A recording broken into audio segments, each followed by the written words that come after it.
It was clear in the summer of 2023 that Liverpool's midfield was due a rebuild, but the hope was that it would be more evolution than revolution. Even though Fabinho and Jordan Henderson had probably transitioned out of their peak playing years, they were still vastly experienced and important members of the squad. However, when the pair quickly moved to the sunnier and more financially rewarding shores of the Saudi Pro League, it was clear that there were big holes in the middle of Jurgen Klopp's side, and at least one defensively minded midfielder had to be recruited. Moises Caicedo was the player that the Reds were willing to shell out over £100 million on, but even though the offer was accepted, Caicedo had already given his word to Chelsea. After very publicly shifting their attention to Southampton's Romeo Lavia, they ended up with the same result. The Saints midfielder also ended up moving to Stamford Bridge. So, the Premier League season was already underway, and Liverpool had no dedicated defensive midfielder in the squad, so Jurgen Klopp tried something a little bit different. He convinced owners FSG to bid money for a relatively unknown player with very little resale value, something that they avoided as a policy. Now that player was 30-year-old Japan captain Waturu Endo, then playing for Stuttgart in the Bundesliga. Not exactly an unknown player, but possibly one more for the football hipsters than your typical Premier League focused fan or pundit. He signed for around £16 million and made his debut just 2 days later, coming on as a substitute as Liverpool beat Bournemouth 3-1 at Anfield. But it hasn't all been plain sailing for Endo. Like many other players during Klopp's tenure in Liverpool 4, he has taken time to acclimatise to both the requirements needed to play in a Liverpool team and also the pace and physicality of life in the Premier League. His full debut came in difficult circumstances, away to Newcastle in August when Virgil van Dijk was sent off after 28 minutes.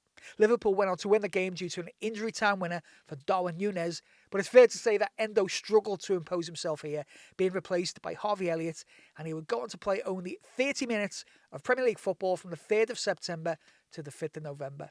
Things started to change for him around December though, and he would score a late goal against Fulham to drag Liverpool level before Trent Alexander-Arnold smashed home the winner a minute later.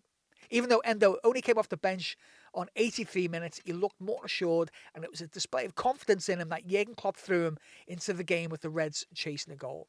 In December, Endo would start 5 games in 13 days, helping to ease the burden of Alexis McAllister's absence through injury. And he began to look like a player who was not just becoming comfortable with life at Liverpool, but was low-key developing into a vital cog in Klopp's charge towards silverware on multiple fronts. His stats for turnovers, interceptions and such like, well, they aren't particularly spectacular, but the numbers don't show his full contribution to what makes the Reds tick. So let's take a look at 2 different examples of his intelligence and decision-making and how he allows others to thrive. Firstly, here's his heat map from Liverpool's 3-1 win over Burnley earlier this month. As you can see, he's playing deep and moving side to side, filling in the gaps for when Trent Alexander-Arnold would move forward into a more creative attacking role. 8 out of Endo's 12 tackles, interceptions and recoveries would take place on the right side of Liverpool's defensive third, and it's this naturally defensively focused mindset that allowed Trent to take up midfield positions, knowing that Endo would be there to cover for him. An alternative way of playing his number 6 role can be seen in Liverpool's 4-1 win at Brentford. Conor Bradley and Andy Robertson were the fullbacks, primarily playing up and down the touchline, trying to pin back Brentford's wing-backs and not moving inside into congested midfield positions. As you can see, Endo is no longer a deep defensive screen, but is taking up central positions relatively high up the pitch, trying to squeeze the playing area as small as possible. Endo has shown that he can be trusted to do a job that no one else in the squad is readily equipped to do. McAllister has shown recently as an auxiliary number 6, but plays the role very differently than Endo. And the former Stuttgart man really is a square peg in a square hole in what is a very specific position that requires a naturally defence-first mindset that selflessly allows others to create.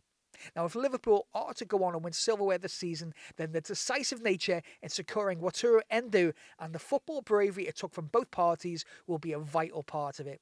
Endo can look towards 2 fine examples in Andy Robertson and Fabinho of players that took time to adapt to life at Anfield, who quickly went on to become champions of England, Europe and the world. Now, whether Endo can emulate this is another thing, but the doubters at the start of his Reds career can no longer question whether the man from Japan has the ability to play on the biggest stages and in the biggest games for Liverpool FC. Waturu Endo, Liverpool's number 3.